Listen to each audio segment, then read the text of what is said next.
For this episode, we want to give a shout out to Ben with Creefall Bagel Company. Creefall Bagel Company is boiling and baking fresh sourdough bagels every morning. They're located in Creefall at 4825 Trousdale Drive, Suite 228. Go check them out.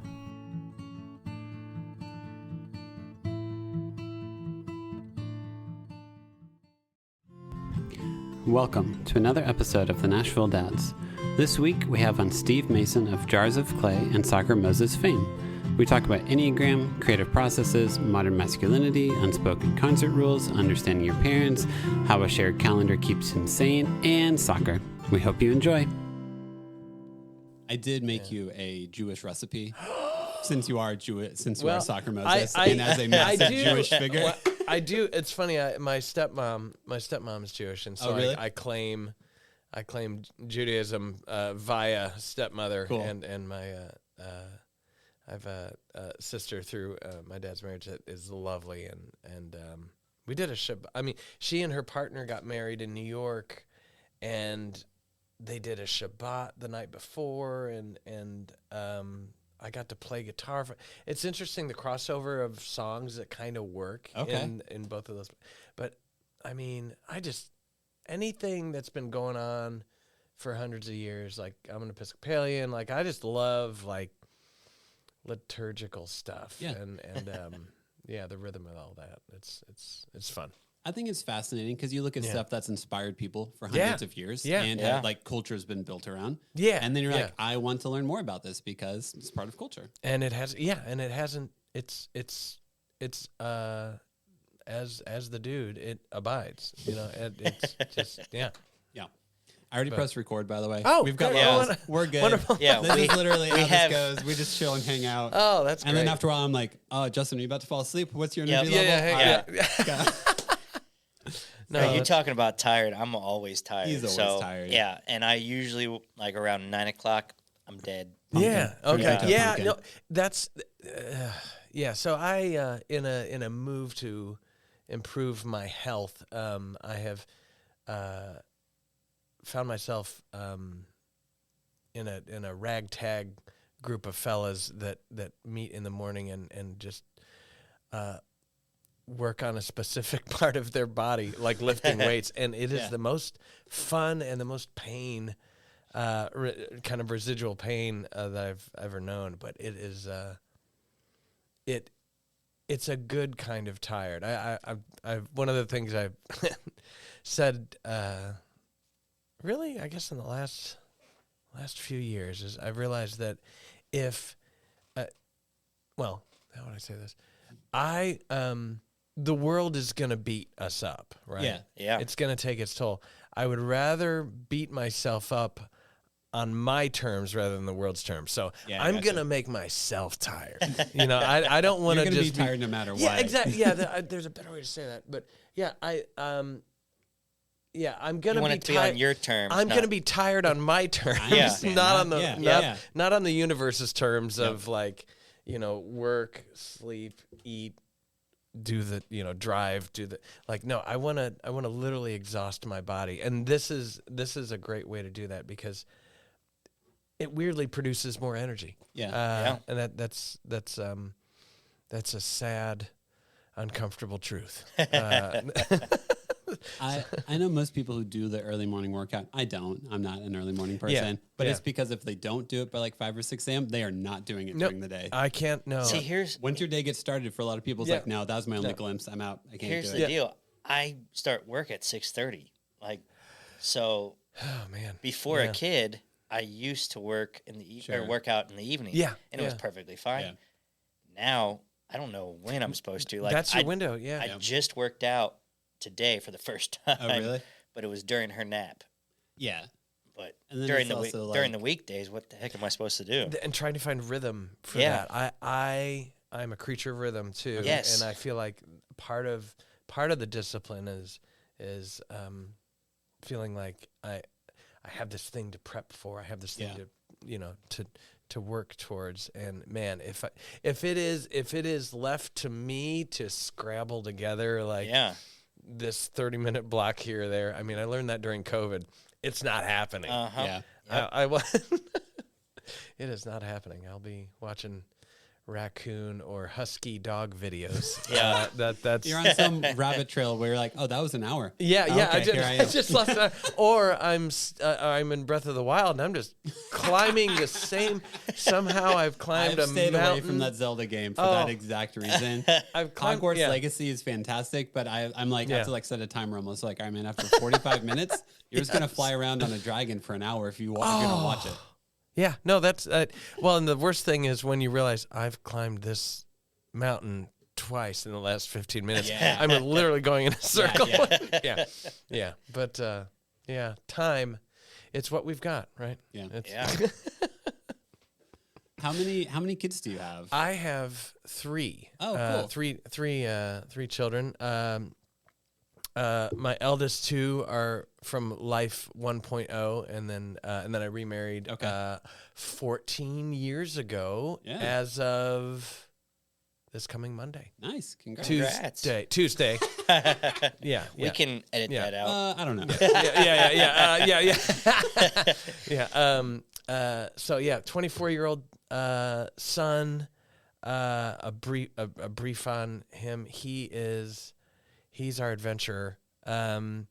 He was at Burning Man trying to survive. Wow. Okay. Like for the flooded Burning Man. Yeah, I was gonna say. I heard flood. this. This year was not so fun. No, and he'd been at previous years, I think. At least the last year. Okay. But this year he was there, and apparently, my understanding was the oil like just dried. It was so hot, like the oil just dried up in Todd, his van. So he has a camper van that he named Todd. Todd and Nice. Todd's oil. Yeah, I don't know. I love it though because when I think of kind of van life, I think of Uncle Rico, and I think of him throwing the football in his prime. Yeah, in his prime. But yeah, so he is. He's our adventurer. He is, and he does wire wrapping. Like jewelry. Does he live out west? He does. Okay, he cool. does. He has found. I think he's found his space. Is he like Pacific Northwest? Kind of California. Lower. Yeah. Cool. More desert. He's more desert. Oh, okay. But loves like precious stones and like he's just he's my mystic. Cool. If he likes precious stones, Yes.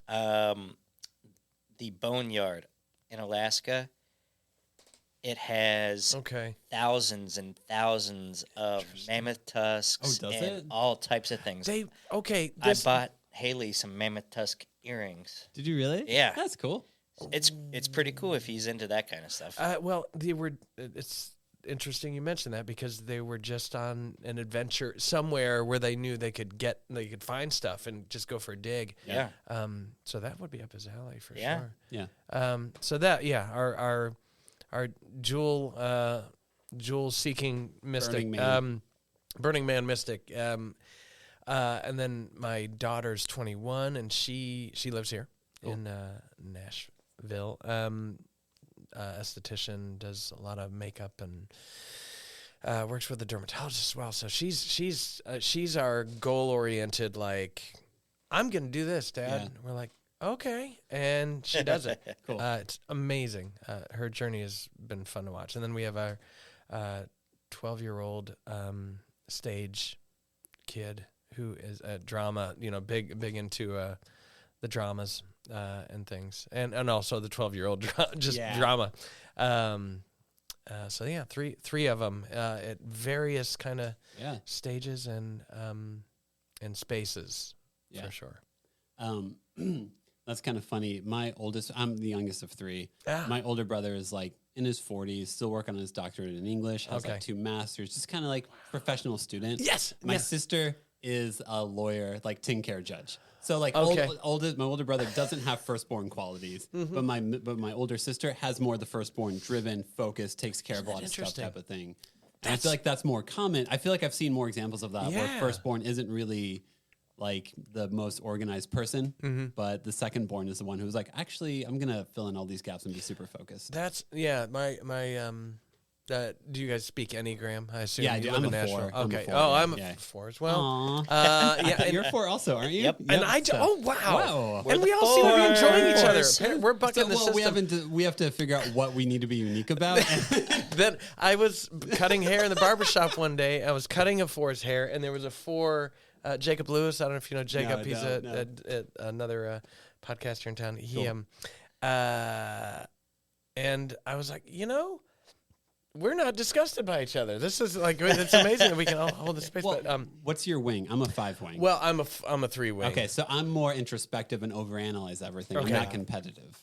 Yeah, So that I helps a have little more. There's a little bit of the achiever in it. Yeah, I'm for more me. nihilistic. Yep. So it's Okay, fine. yeah, but I can swing. I can swing to nihilism. But I was gonna say Sorry. my daughter. No, my daughter's 4 as well, Yeah. and I just learned tonight that in health we go to 1, Yes, correct. which Yeah. is quite something. Yeah. And that I think that's her drive Cool. as the. Again, yeah, she's the second born, but she does have that drive of the firstborn. My eldest is I think he's a 9. Okay. So he is vibes and Yeah, just man. keeping everybody on a Just a steady. good level. Yeah, Just yeah, steady. the whole time. And it is it's interesting to see that balance of what I perceive their need is, Mm-hmm. what their actual need is, and then what they have the ability to ask for. Yeah. Yeah. Like those are all these shuffly pieces to helping raise the kid that they are, Yeah. or assisting them in their journey, Yeah. to use that language, because it seems like I've understood this, and at different points, especially with my eldest, I thought I was helping. And that's, I mean, how many great stories begin with, well, I Yeah. thought I was helping, Yeah, pretty much. but turns out, Yeah. so that's where I think I've gotten as I've gotten older, I've gotten a lot more hands off with things. Well, also, if you go full Enneagram, when you go to unhealth, you go to a 2, which means you help people to get validated. Yes. So whenever absolutely. your wife, your kid, or anyone is like, I need help, it's like, no. You have to separate your need for validation before you offer help, because Absolutely. I actually want you to love me Yeah. as I help you. I want you to see what's happening. Tell me I'm pretty as I help you. Yeah. Basically. Yes. So Tell me I'm amazing. basically, Tell me- tell Yes. But isn't this the best help you've ever received? Can Yes. we start Right. there? Yeah. Let's just start with how Man, this that is helps. so and how does true. this help look? Yeah, I mean, this pretty help much. looks Like, great. aesthetically, isn't this help Aesthetically. really good right now? So, yeah, I think Enneagram stuff is super helpful because it's just a constant ego gauge. Yeah, Of yeah. like, all right, cool. Am I willing to be organized and orderly and actually create a plan? No. Cool. I'm probably not in a healthy headspace right Yeah. now. Oh, and what's driving? What's my underlying current? What's the current and shifting that to my kids? Like, am I just in this moment? Am I just trying to get them satiated? Am I trying to challenge them because I think they're making a bad choice? Yeah. Or I've gotten a little bit more stoic in how, and some of that too is they're not children anymore. Yeah. So there's an element of that. But I think along with I'm choosing to make myself tired, so I beat the world to the punch. Yeah. I've also kind of felt with especially my 12-year-old, like we're really working hard to kind of distill kind of consumable chunks of the universe as they get older. Yeah. And that's been another kind of parenting learn over the years is that's really it. It's not stopping any of this necessarily. Obviously, we make our best choices to have good boundaries and keep our kids safe. But honestly, I think I've come to honestly, because I've been lying this entire time. I just stepped into one of my own pet peeves. No, I've been reckoning with my own religious upbringing, and I think and this isn't to speak to my parents necessarily, but the institutions that I abided in, that we can't fully play the game of we're just going to try to do the religious version of this expression, or we're going to keep the brokenness of the world away. I think it's just about portioning it out in a way that at the right ages, and that's it's really it changes from kid to kid, to kid. And so it's the reality of I think you're supposed to be a guide for your kid. I'm a big fan of Jamar Tisby. He's like a historian who writes books and stuff, and specifically about church culture. And he's like, just because you're uncomfortable talking to your kid about race, sexuality, politics, any of this stuff, doesn't mean your kid isn't going to find out about it. So your discomfort doesn't change their desire to learn about it. Can you deal with your own discomfort and then guide your child? And you're like, that's my oldest is 7. Can I hold off on that one for a while? No dig on my parents or anything like that, but they were very uncomfortable to talk about any of that stuff. Sure. So I learned conversations. I learned a lot of that stuff from my friends' parents. Or my friends. And that's or the school bus. One of the or the school bus. Or the Dobson tapes, the cassette tapes. And then they shut the door. They're like, listen to those. You'll be fine. But yes, I mean, being a guide, because you can kind of guide them as opposed to some other. If you don't, someone will. Yeah, someone will. Right. They're not going to have the best interest, or they might not have the best interest. Well, and then being there's a couple of things that hits for me too is. Being an authentic guide that they know they can trust, and that's been difficult because that also needs to be apportioned. They need to see my kids need to see my humanity, and by that I mean I need to be quick to apologize, and that's a hard one for me. I'm getting better at it as I get older, but that is the hardest thing to model, and it is. I'm learning now with my third child. It is the most important thing to model because, especially now, I don't remember this when we were kids. That you tried something, and if you weren't immediately good at it, you didn't do it anymore. And I remember being really bad at the saxophone for a good while, and then eventually got over the hill. Same with piano, and drawing and things. And I see now more that the window for trying things is smaller for kids. Like if they and so I think part of that is lumped into the that modeling, like making an idiot of myself, trying things, being a fool, apologizing quickly, owning it, and the other one, my youngest knows this, unfortunately, in ways that are terrifying now. Is she's like. She says it back to me that the power's in the asking, Dad. That is one of our mantras. You don't typically get what you don't ask for. So being I think it's a hard thing to model. Like I think as a 4, my best creative outlet is actually baking and cooking because there's a practical need to it. So like I'm not like if I try to write a song and it sucks, you don't like me. If you don't like the cake I baked you, I just need to change the recipe up a little bit. And it's still an artistic creation. So like I try to do that with I have a 7-year-old, a 5-year-old, and a 2-year-old. So I'll be like, hey, let's bake some cookies. Let's bake something. Look how fun this is. Look how many details there can be. And if we didn't like it, cool. Like what was too much? What was too little? And hopefully that sets the example of like, hey, I tried something. Man. It didn't work. How can we do something else? And it's not so personal that I then shut down. Because if I played a song for them and they were like, no, I don't like this, I'd just be like, cool, I'm never doing this again. This is the last time you'll ever experience this. You'll never have this singing voice again. That was a big work. I started music, formed a band at 18.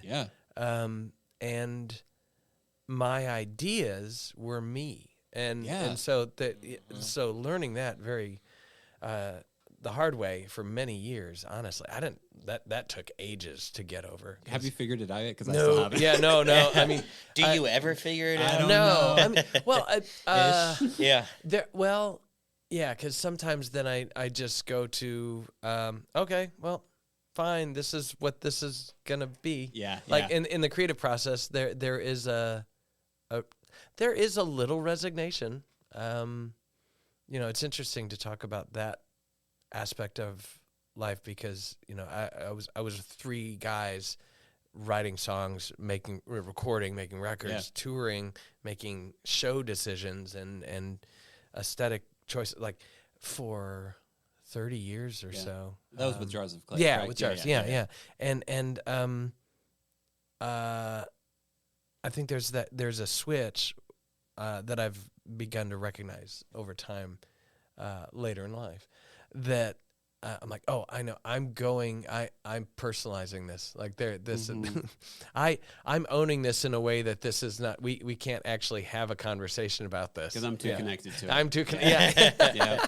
I'm a big fan of Stephen Colbert, Oh, and he went from the Colbert Report to the Late Show. That was one thing he said a lot. I was like, I was playing a character for like a decade. If you didn't like that guy, that was fine with me. Now I'm on stage doing a monologue saying stuff I actually believe. So when you don't like me, you don't like me. And he went from like doing improv, doing all this stuff where he could be a character to being himself. And I think he has said it took him like 2 or 3 years before he got comfortable with it. I think it was, that was on, I saw him in the Comedians Getting Coffee or it might have been Conan as well. Probably, But I connected with that idea. Yeah. If I sing in a silly voice, sure, laugh at me. That's why I'm doing it. Absolutely. If I sing in my real voice and you laugh, I'm good.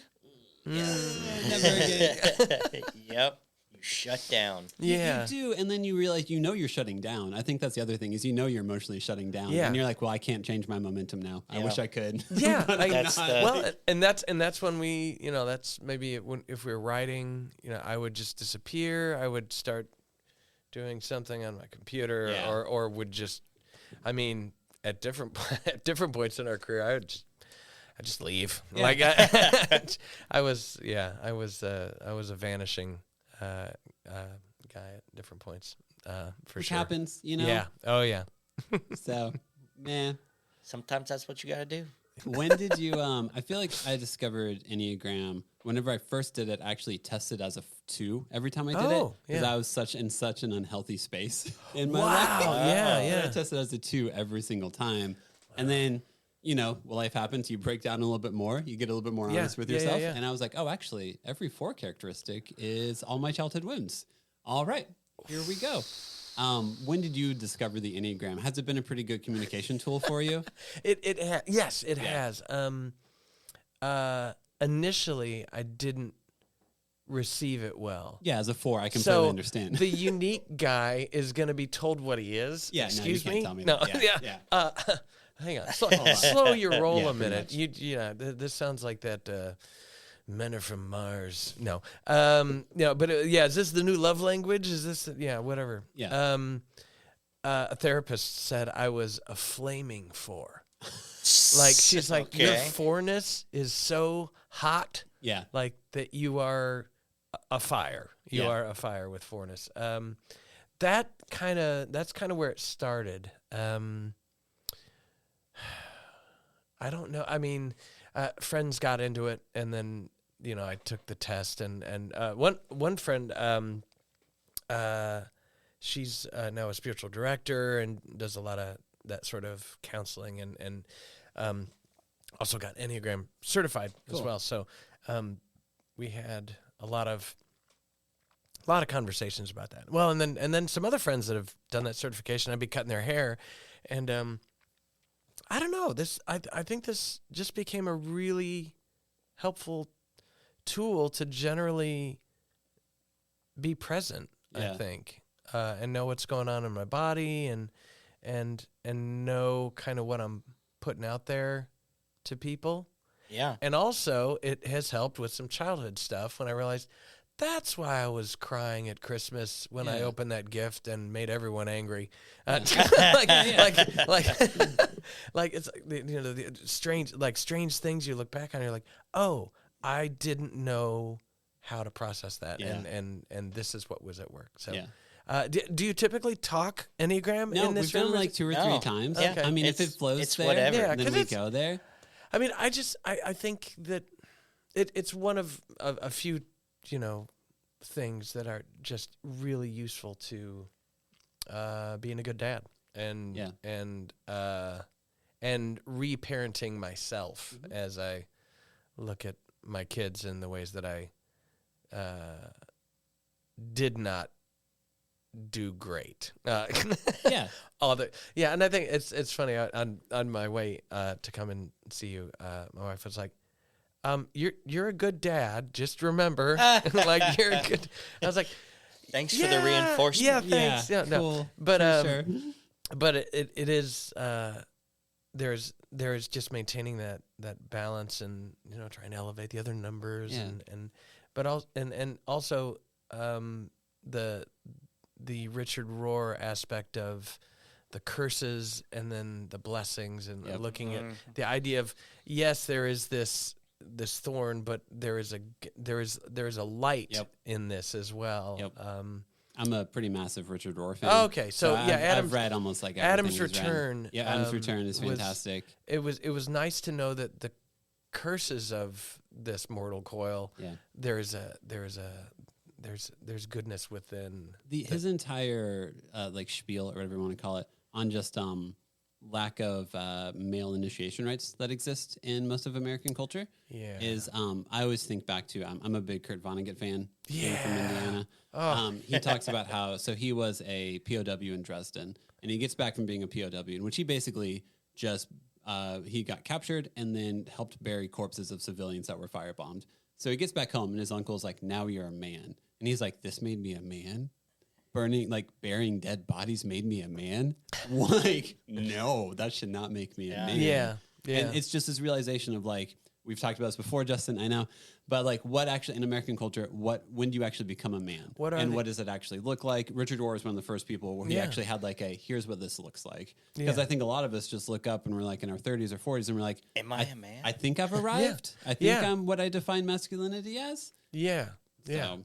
And I think what I love about Rohr is he does it with like a full sense of humanity. There are a lot of people in the masculine game that I find horrifying. Yes. And this new wave of I don't even know what to call it, but but redefining your manhood or whatever. Yeah. And I think Rohr has a gentle approach to what is a violent thing in some regards. Like he sets a space that embodies everything, masculine and feminine, and I'm gonna have to read this. Adam's Return is a pretty solid one. That was the one that was given to me as a. He specifically talked about how, in our culture, especially in America, we back into it, and it's done. It's done haphazardly. Sometimes, with traumatic events like burying war. Bodies in Dresden, or it's done even like the really bad bit for me was peers initiating, like when it's not someone, an elder calling you forward, calling you up, and that can go sideways really quickly, and does for many, did for me, I think, a lot, and that was a healing opportunity to kind of reclaim. I think some of that. All of his discussion of like eldership, first half of life and second half of life is extremely helpful. Yeah. First half of life, basically, Justin, is like you're building your own kingdom at all times. So everything you're building is a kingdom. And then at some point in time, like your kingdom gets destroyed. And then you enter into the second half of your life, normally like in your mid 30s or so. Yeah. In which you're like, all right, cool. I need to live for other people because I just live for myself. And it added up to not a lot of good. So I guess it's like the oversimplification of a lot of Richard Rohr books. And that's where having a kid basically tears that, destroys that ego, basically. Yep. And that's counterintuitive to a lot of what I hear now. Yes. Talking about masculinity. Yes. Like that. Build your brand. Yeah. Oh my God. You are the brand. And I'm like, actually, when I focus on myself, I hurt people in a lot of ways. So yes. Maybe I don't do that. Yeah. No, it's counterintuitive to those messages for sure. And yeah, the second half stuff, the falling upward. I'm a big fan of breathing underwater also. Yeah.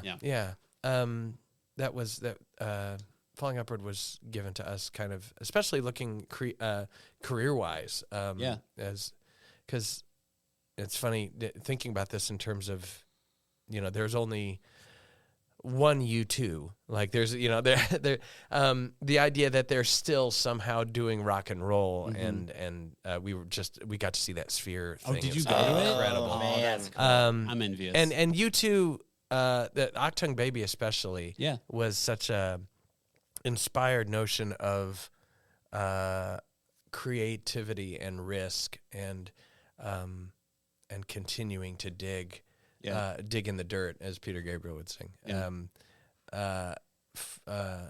and find like the next morsel, versus just kind of talking about how we used to be cool and trying to perpetuate that.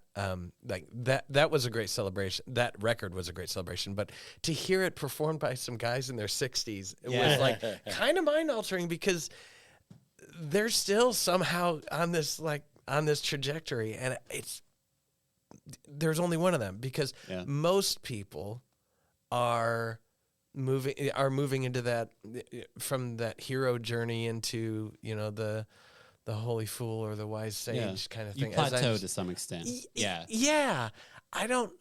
Weirdly, they just continue to I don't know. It's a little baffling, but to speak of it in music terms, like there aren't a lot of bands where you spend a lot of time trying to find your sound, and you want your audience to be able to predict you in some ways after a while, because then they'll keep coming to your shows. Absolutely. So how do you push yourself, but also not so far that people are like, I'm not coming to this ever again? No, that's it's a really hard balance to find. And it's a small little group of. I mean that's a dish with not many names on it.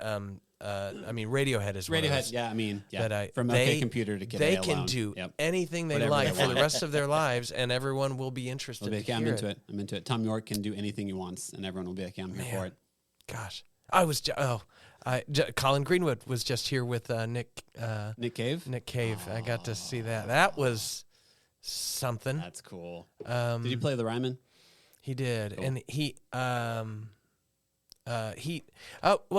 kind of followed up with my other piece that I think about as a dad is pay attention. Mm-hmm.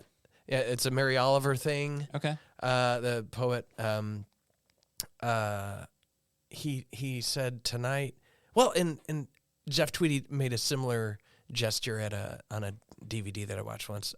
He said, "We're going to get into these songs tonight, and we're going to see what's in there." And he said, but I'm going to need to ask something of you as well. And he said, you're going to need to pay attention. And everyone laughed, because, everyone's seeing specifically him, and they're there to pay attention. So, but that was another tie into, Colin Greenwood, bass player for Radiohead, was there. And I was just, he's here. What? Just magic. Just magic. I saw like a decade ago, Ben Gibbard, lead singer of Death Cab for Cutie, David Bazan, and Jonathan Rice all did a solo tour together, and which they played acoustic. Yes. And they played it like it was City Hall, which is now like Urban Outfitters in the Gulch. So this was that's right. Back Guar. I almost saw Guar. It was but I'm sitting there watching it. They didn't make it an 18 and up show, which was a bad decision, because half the crowd was there just to hear like "I Will Follow You Into the Dark" on acoustic guitar and nothing else. And Ben Gibbard at one point in time was like, "I get one Shut the F Up card, and I'm playing it for this song." And I'm like, that is just a weird energy to put out into the crowd. No one here must be paying attention to you. You must not like what is your vibe? Because I've never heard an artist say on stage, everyone stop talking for one song. Yeah, that's. I also don't know what his ego is like in general. Well, I know an anecdote of they played Rocket Town, many moons before that. Town, yeah. Old Rocket Town. Yeah. And I think, it's a hard thing because you're somewhere for one night and you have your life and your, whatever you're going through in that moment informing you. I've tried to be gracious to folks because I know that I have also struggled at times in different, you're in Des Moines, Iowa for one night. And you have one interaction with someone, it can be like, especially these days, where everything is immediately turned into a post or or a review. People or are always having their phones up in the air. I don't know. I find myself kind of relieved that I'm not in Ben Gibbard's game anymore, because we have some. One of my bandmates works with a lot of young artists and developing their craft and songwriting and producing and stuff. And I don't envy them. I watch what they do, and they have to constantly be putting stuff forward. Yep. Because to get any eyeballs or ears on the attention what you're span doing is so fast. Yeah. Yeah. And so that aside, I don't know. I mean, you were cursed with a great, few albums, Ben. Yeah. And so I totally get the frustration of like, I'm trying to, but some of that too is venue. I think venue is a thing too. Very much so. Yeah. Do that at the Ryman. Yeah, man. Yeah. I mean, that's it's a liminal space. Yep. Yeah. You don't casually end up at the Ryman. No, I don't feel like I've ever just been and like, City I'm going to that. City Hall, right? That's what it was. It was, City Hall back in the day. It was so loud. It was a massive cement room. That's why I didn't like, God, who did I see recently at Marathon Music Works? Sometimes if the wrong band is in there, it can get much. a wash. It's too much, yeah. But I have seen some great shows there. But but yeah, it's venue is everything too, because you're, I saw, we're dadding out. We're talking about shows. Yeah, man.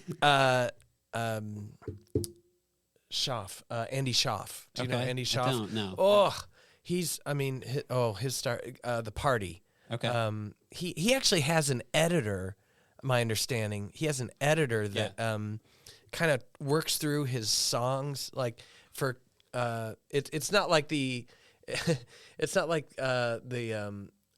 Game of Thrones like archivist who's like no he lives in so and soville and he can't is it that guy? But yes, okay, cool, sweet. Saw him at the Basement. For me, what was the beginning of his ascendancy. Okay. And it was just magical because you could hear a pin drop. Yeah. That's pretty cool. And I think some of that is what they offer, what they bring. I don't know. Yeah, I've done Bazan does a lot of living room shows. Yes. Living room tours. Okay, yeah. And I've gone to, every time it comes to Nashville, I go to it. Because, you're just in someone's living room with like 25 people, and everyone is there for the exact same reason. Yeah. And I don't know why that matters, but it does. No. I've been to enough shows where people are talking the entire time behind me during my favorite song. Yeah. And I'm just like, I know I'm not the only person here, but can you please not talk for like 5 minutes? I was at a Crowded House show. Oh, nice.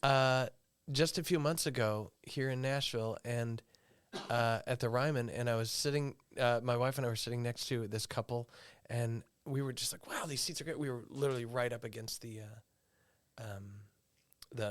sound, the soundboard engineer was right behind us. Yeah. So we were just right there, and we could see and hear everything. Yeah.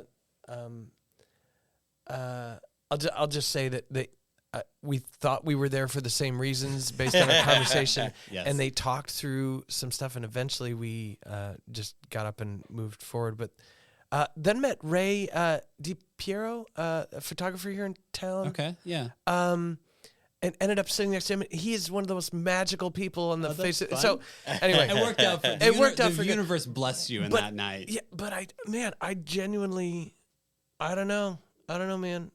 Like, it's not about just being at a show. It's like, it's a performance. You're watching someone give it their all on stage, and like, I don't know, it's kind of rude to talk to. Yeah. There are people around us that were like, does this guy know how loud he's talking? And I totally respect how everyone's going to bring their own, expectation to something like that. But it is confusing. It is. But also at the Ryman, I do expect to do that. If we're at like a Ascend or something like that, you're out in the open field and stuff and people are talking. Yeah. Then I'm the jerk saying everyone be quiet. Yeah.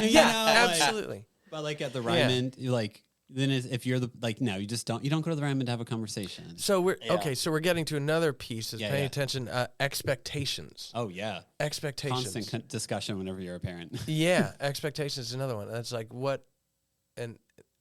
oh gosh. And then dying to those expectations. Yep. Yeah. That's also a challenge for the four, I think, is that again, it's the romantic. Yeah, you romanticize everything. Yeah. You build up everything and too much. That's hard to let go when things aren't hitting the mark. Your dream. I think that was the crying Christmas thing. But I was going to say that is something that I have been working on so hard, is that those expectations. Because for a while, if they didn't happen, I would get into a funk. Yeah. Yeah. And now I'm having to tell Haley, which is my wife, I'm like, it'll be okay. Whatever happens, happens. But, man, it's hard. Yeah. It's hard to put yourself into that mindset and then actually go through with it. Well, and you're both young parents of young humans. Yeah, I have a 2-year-old. Oh, man. I mean, that is a constant call to put, oh, man. Because it never goes. Nothing. I'm a stay-at-home dad. So most of my day, my oldest is in 2nd grade, my middle child's in kindergarten. I stay home with a 2-year-old. Yeah. So every day is just constant setting of expectations, and then having a long list of backup plans. Yes. And trying to guide your children into like, yes, we were going to go to the playground with this friend, but we can't. Why? Mm-hmm. Because they were slightly sick and had a temperature, so we can't do that. Why can't we hang out with them? Because what if you get sick from da-da-da-da? And I'm trying to like, I want to respect my kids and actually tell them the real reason you can't do it. But also, you're 7 and 5. I think that's also a Richard Rohr thing is at some point in time, your kids are super young, so you teach them in black and white. And because they have to understand good and bad. Dualistic. They have to understand. But at some point in time, you have to stop talking to them dualistically. And when is the moment in which you stop talking to them in just black and white? But you're like, actually, nuance. Yeah. Let's discuss. Yes. It's no longer because I said so. Correct. Or because of fear and safety. Or because of fear and safety. It's, actually, your dad was a jerk. Your dad, I'm an ass. I was an ass there. Yeah. Having the gumption to say I got it wrong. Yeah. Say I wasn't right. Yeah. It's just hard. It's so antithetical to what I was taught. Yes. And I don't think, and it wasn't so much, I don't want to, I'm not trying to throw my parents under the bus now. No. No. But I think just the culture, especially the religious culture I grew up with, that was kind of a hallmark, was your kid's behavior is some weird reflection of who you are. Yep. And that's not true. And that is not true. Not true at all. Not true. And yet I think that underpinned a lot of the parenting moves. Yep. And I'll say this. It's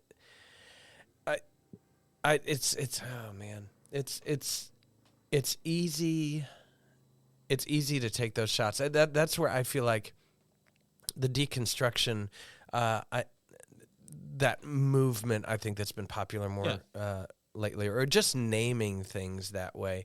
I want to find a new approach. Like distilling was a word I used with my therapist. Oh, yeah. distill, because I feel like there was probably some good things in, the faith tradition, or there was probably good things in this this community that we were part of, or this thing, or this neighborhood that we lived in. Yeah. I don't want to throw it all out, but there's work involved in looking at what our parents did, looking what our dads did, to be specific. I think the other phrase for it is children of emotionally neglectful parents is something like that. Like there's a book called Running on Empty. There's a lot of them where it's not the key word there is you're trying to understand your parents and not blame your parents. Yeah. Because to blame your parents is to imply that your parents maliciously chose to show you no emotional range. Exactly. And that is not accurate. That is not accurate. That is very cruel at to your all. parents. No. I mean, someone used the phrase recently. I can't remember what we were talking about. I think it was an NSC. I think it was it was an NSC moment. It was at a match, and there was I can't remember the player, and I don't know that I would feel comfortable naming that player anyway. But it was one of those deals where it's like, man, he has a hammer and everything's a nail. You, you have the tools you have. Yeah. And I think, that is one thing I feel is really exciting about generationally where we're moving, is that, there are more tools. Yes. Correct. And less stigma around those tools. And less stigma around those tools. And that's great. So I think that leads to anytime people are like the good old days, I'm like, yeah. I don't know if I agree with your nostalgia there. Yeah, no, it's but it's a very nuanced difference of you're not looking to blame your parents, you're looking to understand your parents. Yes. And they were only like our parents were raised by people who probably served in World War II. What my grandpa joined the Army or Navy whenever he was 17 and murdered people whenever he was 17 or 18. What do I expect his emotional range to be for my dad? Yeah. What's realistic there? When he gets stuck, what's going to happen? Yeah. Yeah, the in the paying attention and the rewriting of stories that we remember of our parents. Yeah. Not having the tools, maybe, I mean, not. Sometimes you just get it wrong, right? Mm-hmm. Sometimes you are tired and you don't have it, but then other times, I think other times it was they didn't know what to do. Yes. Yeah. The emotional intelligence, maybe. Did you watch The Last of Us at all? Oh man, that was so good. Someone told me don't watch this. Well, in a very especially so my dad died last year. Oh, okay. And so no, thank you. Yeah. It's been interesting, and someone said don't hold off on that, because that and even coming to talk to you guys, I thought, what, because it has been a process of looking at what we remember most about growing up and our parents, and what sticks with us, and then what are the things that I want to remember, and not rewrite, but celebrate more than the things that inevitably each of us as fathers are gonna get wrong. Correct. Like that my dad got wrong. Yeah. And so the idea of having the tools to do it is a really, really important thing to consider. They didn't have the same tools. And what I can say about my dad is that he did some work like later on in life and kind of got some tools. And before he died, I saw him get like lots of joy from life and kind of cast off some shingles, here and there. And that's how I think that I was talking to my younger sister. That's how we kind of choosing to celebrate and remember because, who he was as a 30-year-old establishing his kingdom in Roar's language was not a soft human being to land. And I wonder how much of that is like the ascent of man, like it is just what it is.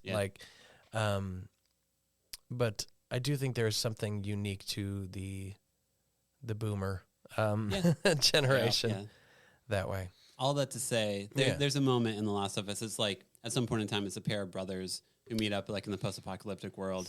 And like one of the brothers is like, I know we did some violent things, but like we did what we had to get by. And the other brother is like, no, we did the only thing we knew how to do.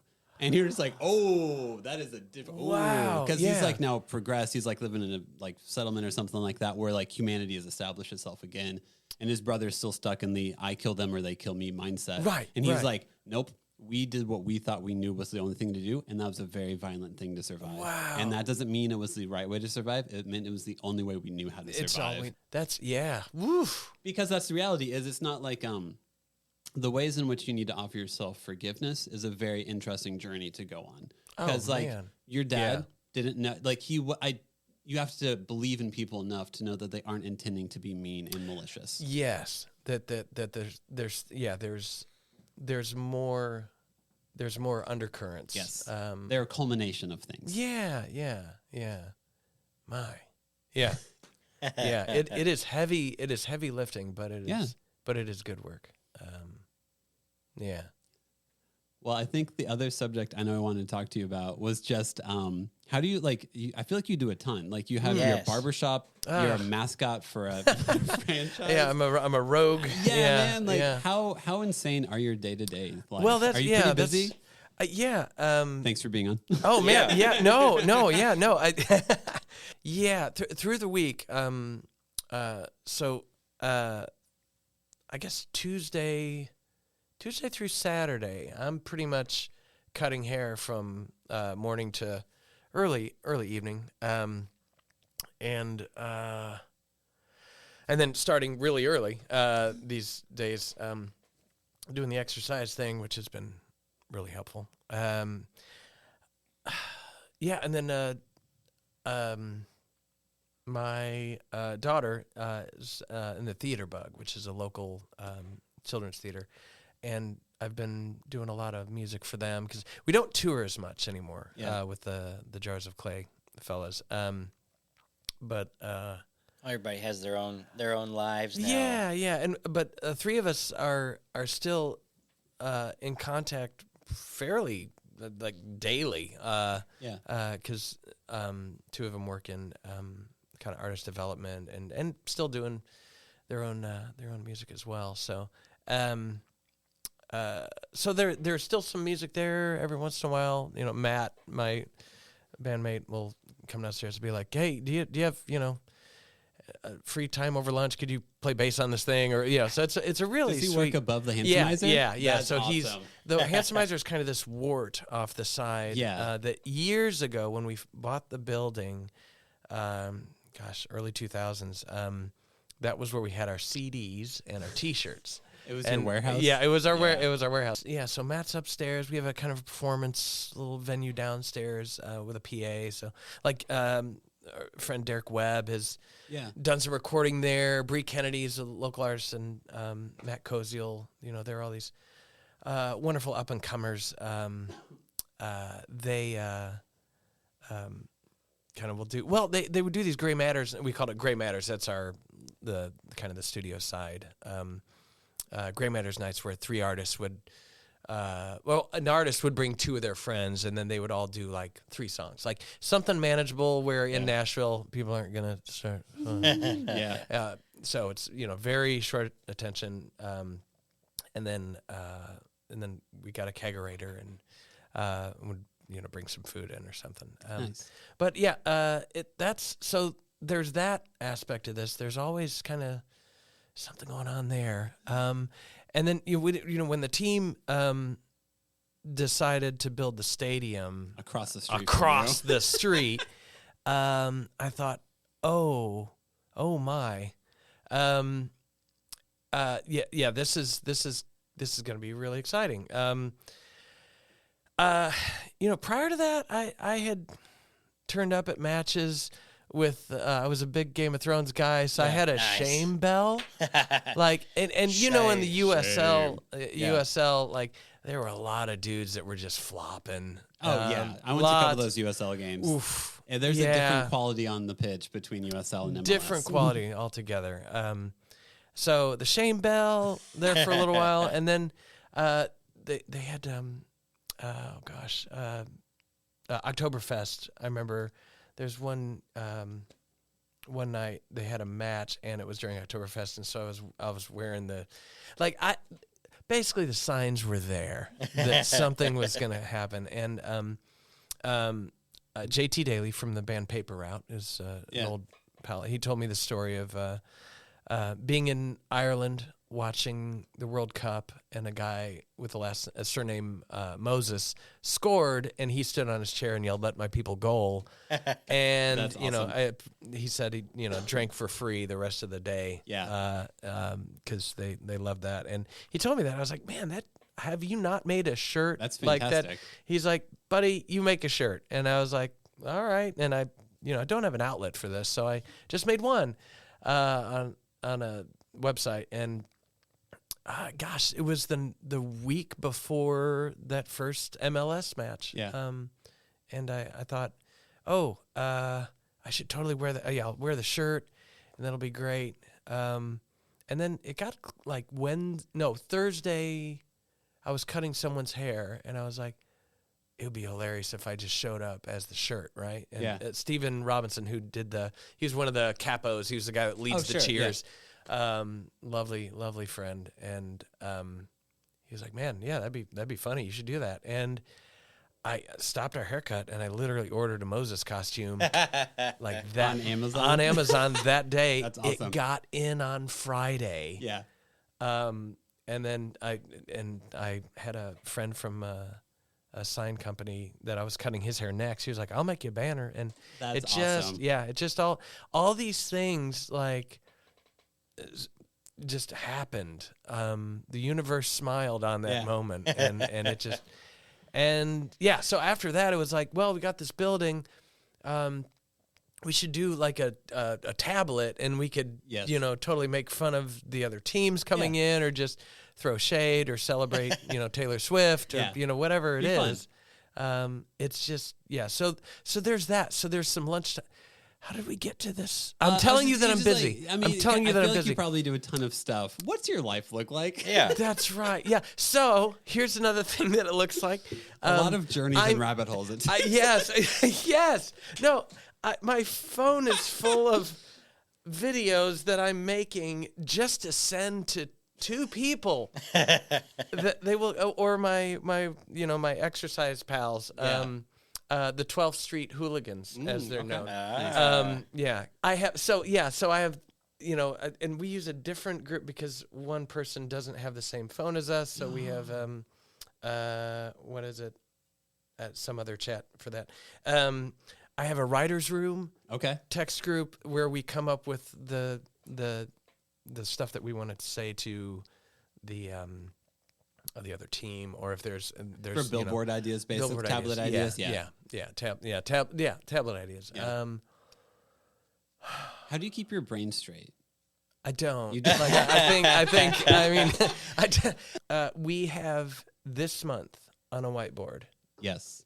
And we have that the next month. Okay. The thing we fail at, the thing that we are not as successful at is keeping that in a digital realm. Okay. That's whenever they invent you write it on the calendar and it goes to your Google account. I'm buying whatever that is. But we keep a list of impending dates months out over here, and now concerts, because my wife's a DJ at WNXP, which is cool. Oh, cool. She loves that. And cool. She was at the BBC for many years. So her being able to rediscover this has been amazing. But now this is two of us with schedules and craziness. And so, and a lot of shows now we're going to. So that's been a hack, is being able to see a month out visually as well as the month you're in. Yeah. So so there's an active sense of, wow, this month is full. Yeah. We need to stop. Or, I mean, I discovered that. I don't know if you guys had that situation during COVID where I'm assuming that you weren't as active socially. Yeah, didn't do so much. Yeah. My calendar is pretty blank. No, I was actually more social. I mean, I was hugging and kissing everybody. I licked a lot of doorknobs. I don't know. Licking doorknobs. Oh, it's so good. I liked being able to see that there was, that night's free. That's open. Yeah. We're going to be intentional tonight with this. Or like, with my 12-year-old, we have, we've been watching Lego Masters. That's one of our favorite things to celebrate. Well, and Wrexham. Welcome to Wrexham. We love watching that. I haven't watched that. I've heard it's heartwarming. It's bite-sized and is that good. The, Ryan Reynolds. Yeah, okay. It's a good bit of end of the night wind down. Doesn't amp you up. Yeah, it's done really well, and there's some heart in it, but it's not. Yeah, you're not gonna go to bed. Yeah. Oh gosh. We were, I mean, like Game of Thrones, or what was the other one? The Subtle Knife. His Dark Materials. Yeah, yes. We were watching some of those, and I couldn't. What is it? His Dark Materials. It's like a Golden Compass. It's Philip Pullman, right? So pretty much in the mid 2000s, late 90s. Here's the oversimplification. Yeah. A guy wrote a child's book series, basically, in which the entire purpose is to murder God. Like, that's one of the overarching things is murdering God. And he got mad because Harry Potter got all this attention of like, it's witchcraft, it's bad. And he's like, I'm literally murdering God in my third book. Come on, guys. I have murdered. Hey, I'm over here. I've created angels. They are murdering each other. Mankind is literally building a Tower of Babel to murder God in this storyline. Yeah. And then you interpret sexuality and dust and all this fun stuff. Yeah. Oh, so man. the HBO did a series on it within the past 3 or 4 years. Have you seen it? I've watched the first 2 seasons. Still need to get around to the third I season. haven't gotten around to the third one. So I think it was spaced in between. Okay. So they did like the first season, and then I feel like a lot of stuff got shut down because of COVID. Then they did the second season, and they filmed it all like at the same time, so the child actors wouldn't age too much. So, but I need to. But Lee Scoresby is just a fantastic character. Yeah. Yeah. Yep. Yeah. Have you read any of his second series that he did? No. He started a third one where it's what's her name? What's the main character? Lyra? Yeah. It's Lyra. her like a decade later. So it's a new trilogy. The first book is like based around Lyra's birth and how she like got kept safely, and then it's like a decade or so after the events of it and her going on her own adventure, and like Pan separates from her and she's like tracking down Pan and everything. Wow. I'll text you the list of what it is later. Oh God. I haven't had an opportunity to discuss his Golden Compass in a while. So his Dark Materials. So there were also there's the old movie with Nicole Kidman. That was just awful. Yes, I saw that. Because they changed the ending. At the end of the first book, they sacrifice a child to open up the portal to the rest of the worlds, in which they can then figure out how to amass all of civilization and humanities to go kill God. I feel like that's the overarching thing is how do we murder religious organizations? I mean, it's certainly the shots at the church are constant. Yeah, and it's so. I guess I kind of was here for it. I was fascinated by it. I was interesting. There can be corruption there. Yeah, you're correct. Oh gosh, yeah. Wow. Anyway, wow. I'm feeling tangent. very self-conscious that I have given you so much work to do. No. Because I mean, the ADHD. This is great. Most of the most interesting podcasts that we have are like this. Yeah. Okay. It is all over the place, but it is. It took us 15 minutes to even ask you about your alter ego. Yeah. I feel like that's a positive thing. Okay. We're not coming. We're bearing the lead a little bit. I do want to. Yeah. I do want to ask. Yeah. So you got that all started. Yeah. From that idea, how did it become the unofficial or official You're a banner on the side? I mean. Well, it's been a really interesting relationship with that dynamic. Yeah. The club are full of amazing folks that are, man, really doing a miraculous work. They're teaching a game to a community while putting on the game. Like, so it's been a hyperdrive sort of thing. And so, you're dropping stuff, you're picking stuff up at the same time as you're going along. And so, there's some things that are just nailed, and there's other things, I think the community's figuring out how they want to operate. And, but they have been, always really excited. Like if there's an idea, like I have a couple friends there that don't hesitate. They're like, hey, would you be up for this sort of thing or this or that? And I'm like, absolutely. Because again, the Soccer Moses litmus test is, does it bring joy, and can it bring attention to a good cause? Yeah. And by attention, could it raise money or could it just help people buy pets? Help. Yeah, exactly. So, so anytime, so it's definitely one of those volunteer sort of things. Like I don't really get compensated, for doing any of this. You don't have a contract with them. I don't have a contract with them, and I like it that way because I think there are some days where as a dad, you gotta say, actually, today I need to be at this wedding. Like literally that happened a few days ago. I was like, I can't make it, and it's a bummer, but the people just keep wandering in the desert for a little bit. They'll be fine. They'll be fine. But I think technically you always keep them in the desert. That's true. Never leave the desert Technically, with you. So I mean, if we take it too far, like the promised land, I don't enter. You don't actually enter. You never get to see it. So if they win the MLS Cup, do you die? Does soccer? Do I need to not be there? I mean, no, I'm not really sure. Because I turned up at the League's Cup final because I was like, that was the superstition. That's what gave us in. I probably have to not go. Yeah, I don't know. It would have saved me a little coin. How religiously accurate do you need to be as right? Soccer Well, Moses?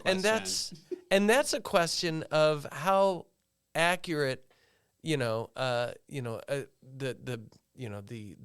biblicists, those that believe the Bible literally. Yes. I mean, maybe it's okay to take some liberties. Will you find a Joshua one day whenever you're tired? That's he'll wear like more of a shorts kind of thing, a skirt sort of thing. Because I noticed he's always depicted youthful in all the Sunday school materials as wearing kind of a skirt thing. He's hip. Yeah, he's a little cooler. Yeah. He can walk across the Cumberland while carrying the chest. My God, Moses though, full tunic and robes, and it's middle of summer. There have been some times where I've seen the sparkly bits kind of come into the periphery.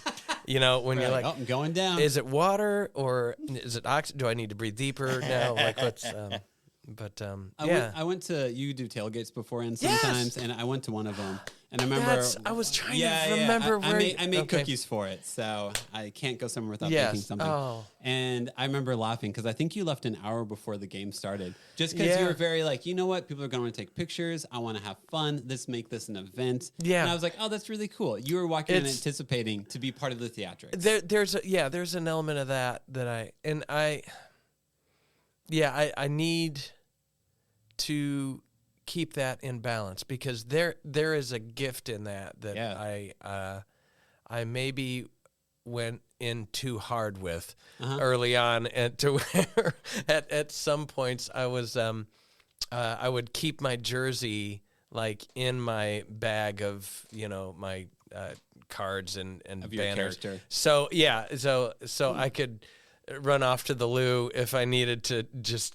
Okay. All right, you got Soccer Moses for one half. I'm 1/2 and the second half. Yeah, and the way things are going right now, I don't think he should be here right now. He would leave to go up the mountain at this point to. Yeah, but that penalty shot in the 94th minute, he's out. He's gone. Yeah, no, he would have definitely. Yeah, I mean he wasn't there, and maybe that's why that happened. Yep. But God, that's another piece we could. Superstition. Oh man. And sports. Yep.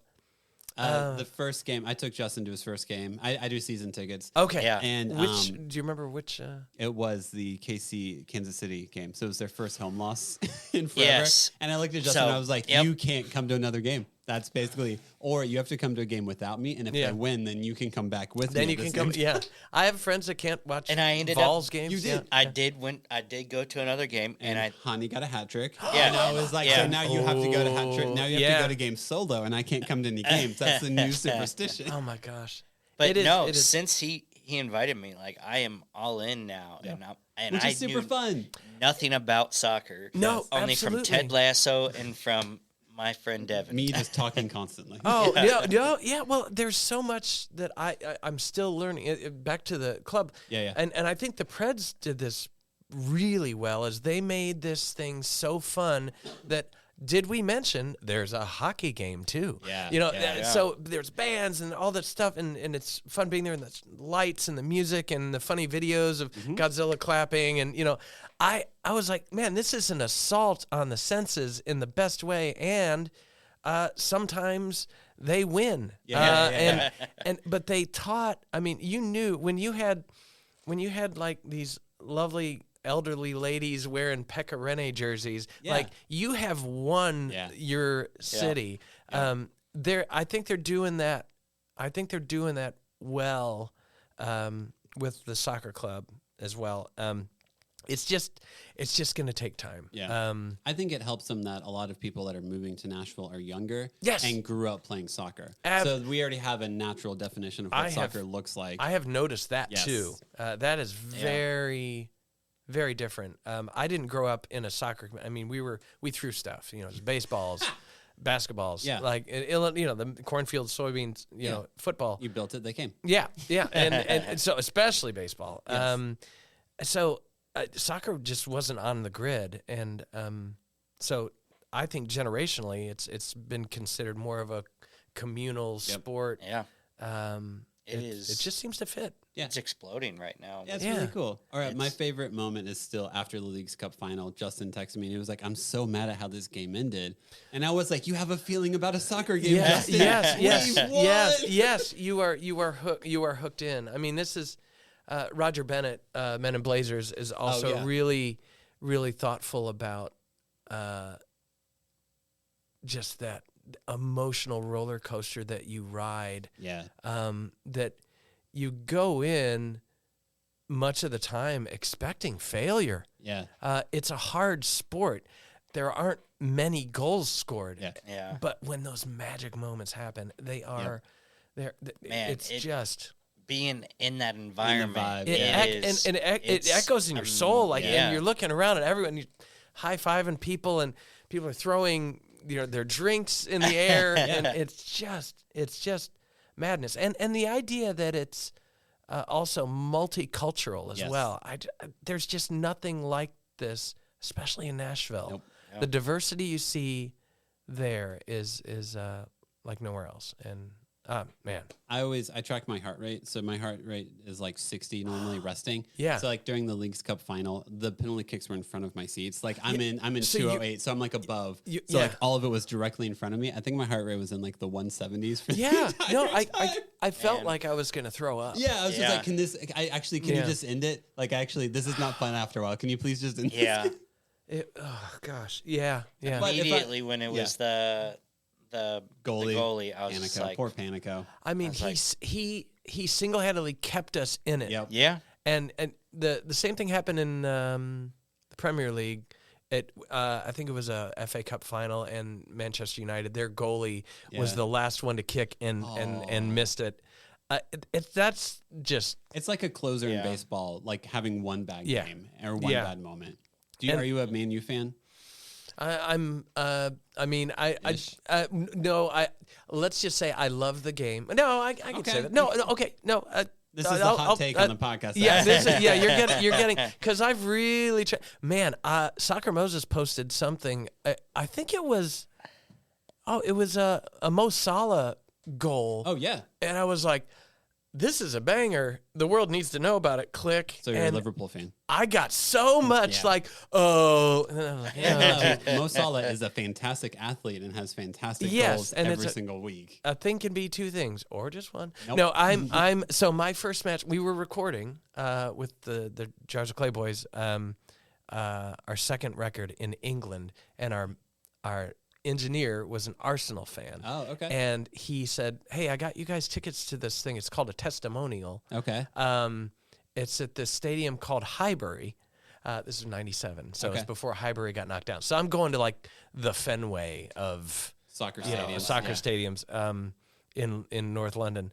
And as we were walking, they were playing Glasgow Rangers. Okay. So when someone retires and they're a club legend, they will basically do like a gate pension for them, like all the receipt, like the tickets go to this, honor this and celebrate this guy, I guess.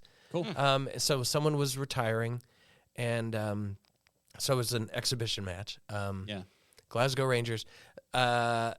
We walked in, and people were walking out because they were running the dogs. There had been a bomb threat. Oh. So they ran the dogs and then said, "Yeah, I think it's fine." And so then we go in, and we're in one of the ends. We're in one of the goal ends. Yeah. I think we're in the clock end actually, which is legendary at Highbury.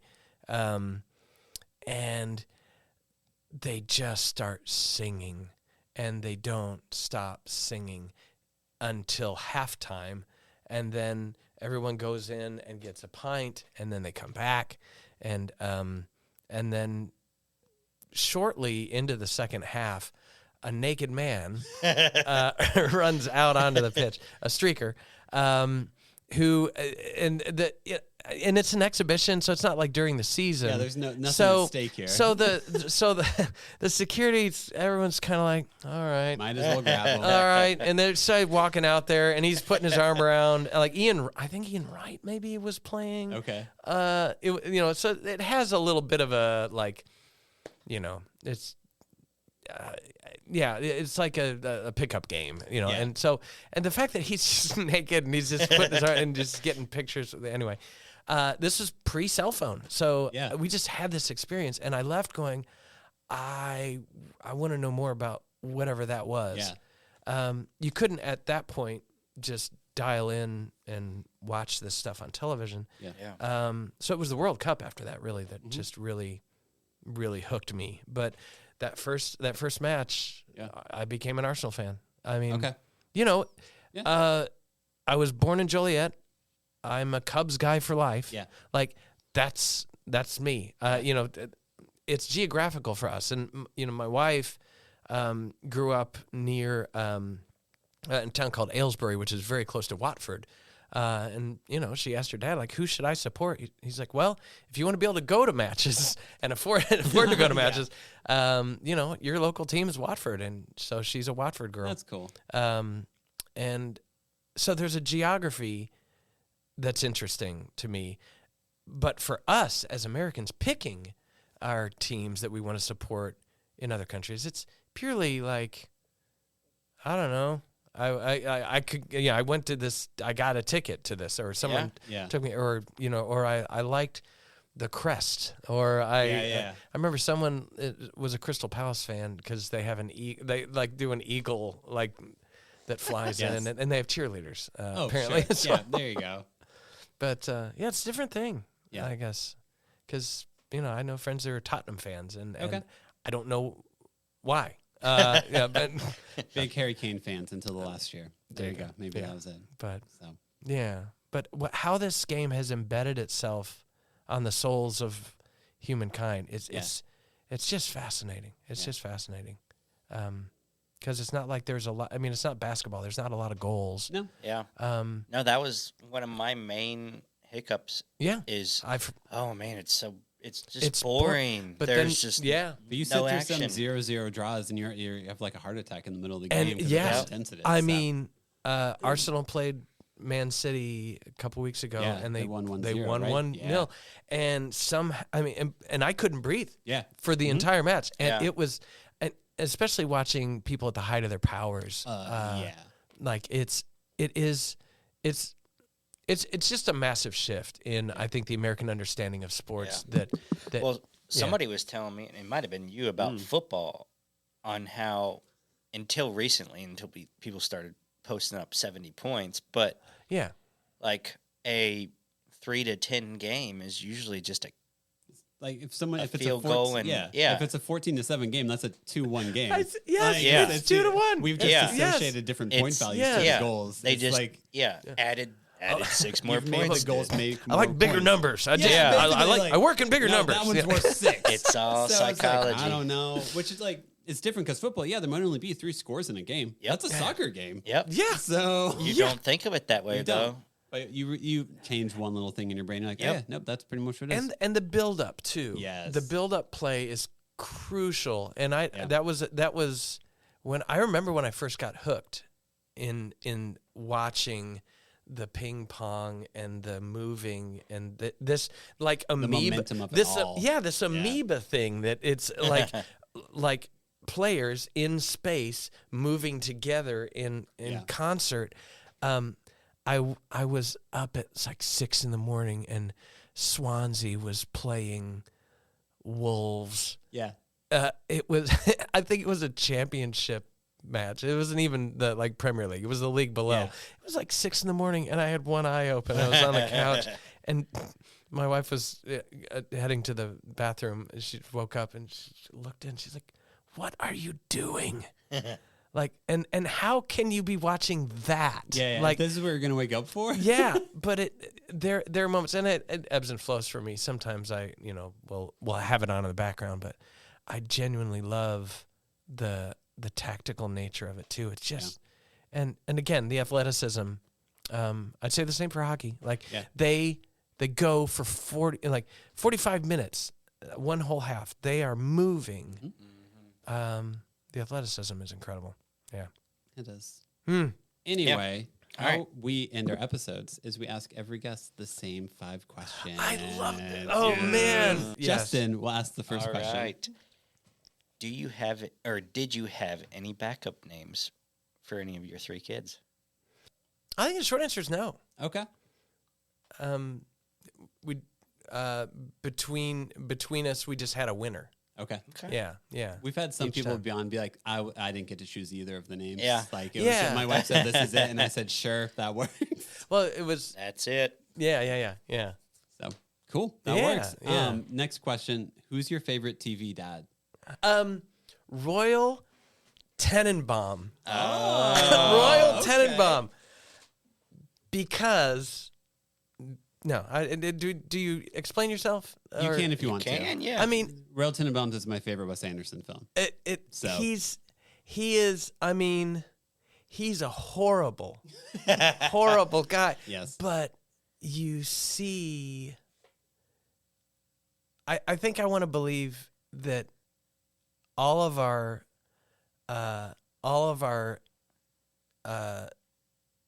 dad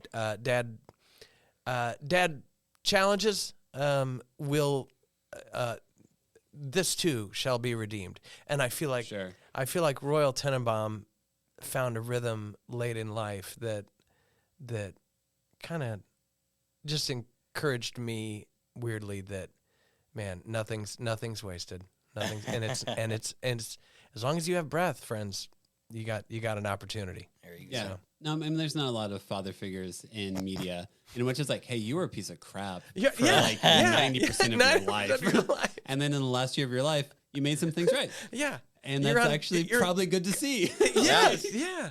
I mean, that's a redeeming. We could do another podcast. I mean, I could, if you want to go in deep to Royal Tenenbaums and a love of Elliott Smith also, we can do that. So. I mean, it's been every movie, there's a pivot, right, where he goes from whimsy to profundity, and it's usually around parents.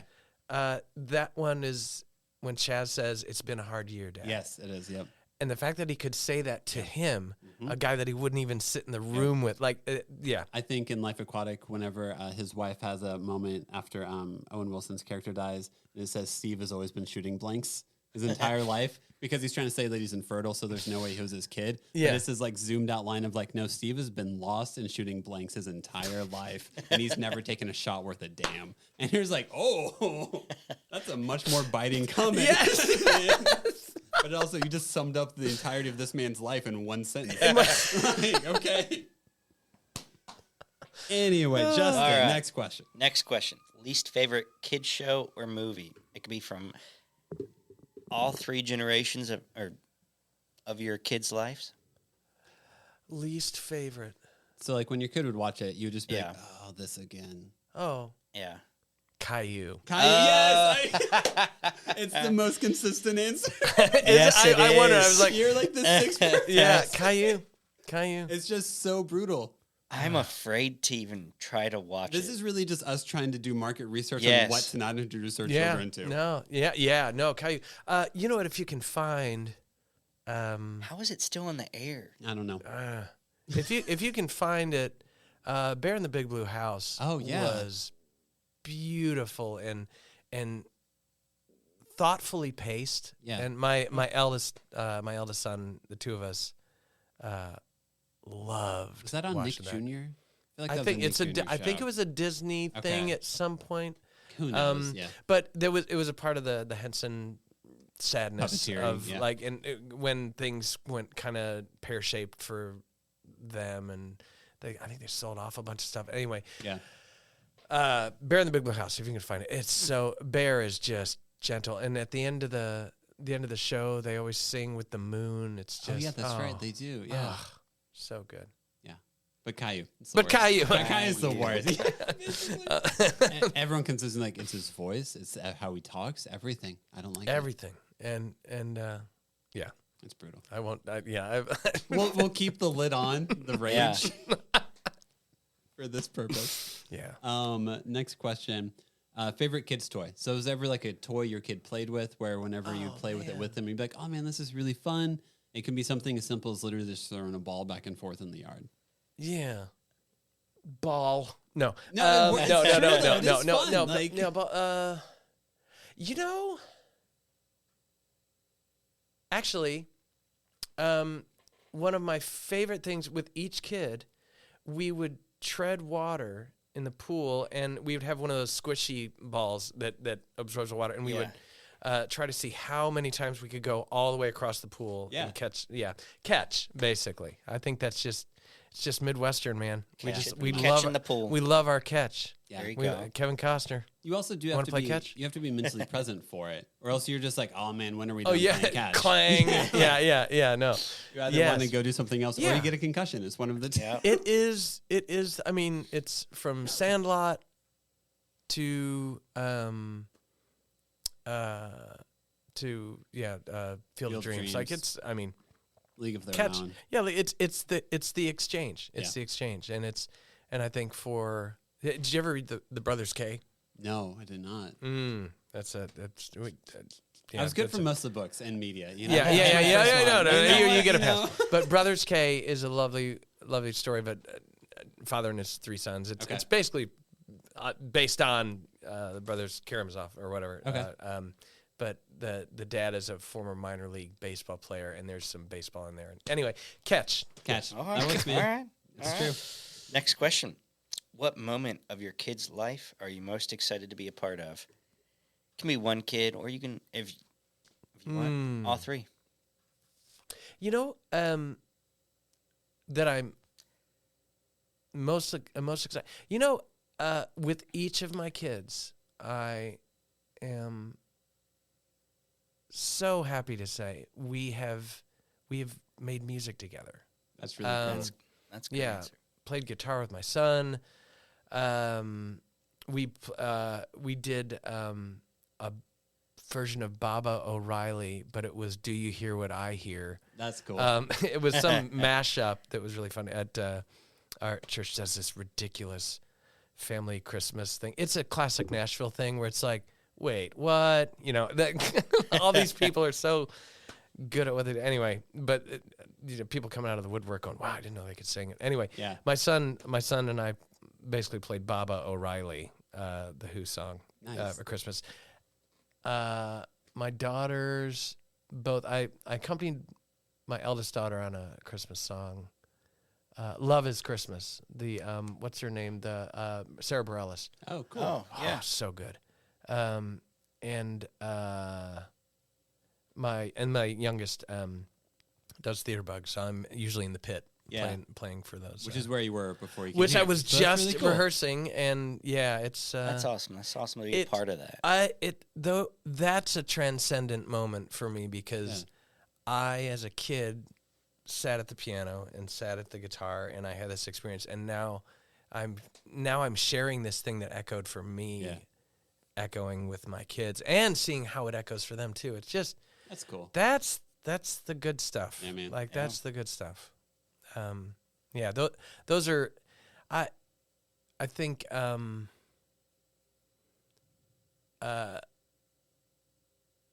legacy can be a burden. Mm-hmm. Like the being so dialed into, making everything matter. Like Pan's Labyrinth. Do you remember at the end? Like it's like breaking the watch. That we it's just we have to celebrate the little bits because I think those are the cumulative effect. This is the unpacking of the stuff with my dad's passing. It is a cumulative effect because if you look 30,000 foot, it's too much. Mm-hmm. But if I can see it for those singular moments, it changes. You find that kernel inside of well, dare I say perfection. You find that little kernel of perfection in the midst of the imperfection, right? Yeah. Or the gold bit. And I think Richard Rohr always discusses like that it's like a river basically, and you have to be aware of your momentum and your current and everything, and like every little stick kind of redirects you in some way. Yeah, so whenever you see the little redirections and everything, then you just kind of find like the beauty in how water in your life can flow. Yeah. Oh yeah. Yeah. Beautiful. Yeah, Richard Rohr. That'll preach, as they say. So there we go. There's the bow. That's wow. Thank you. If you want, man. We always give people the opportunity. Do you want to promote like the Soccer Moses handle on Instagram? Do you want to promote yourself? I mean, soccer. Which one do you want? Soccer Moses on Instagram. All of them. Soccer Moses on Instagram. Handsomizer. The Handsomizer. It's funny.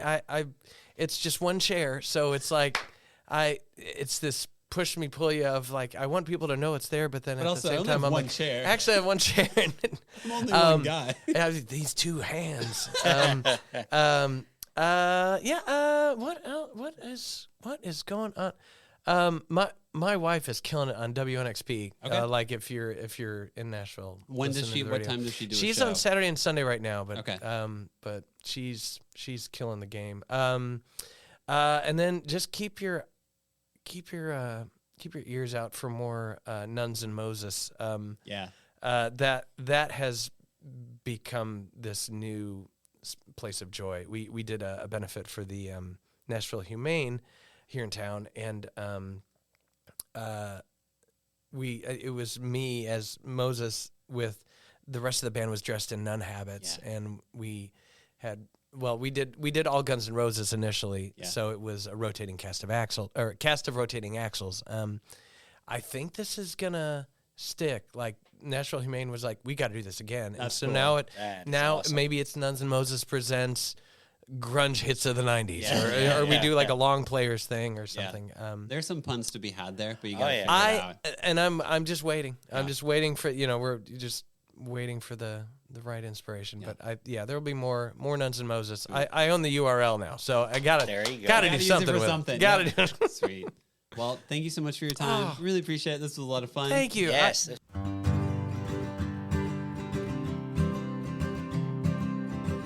Thanks again for listening. Make sure to follow us on Instagram at the Nashville Dads and to subscribe to us on Apple and Spotify podcast.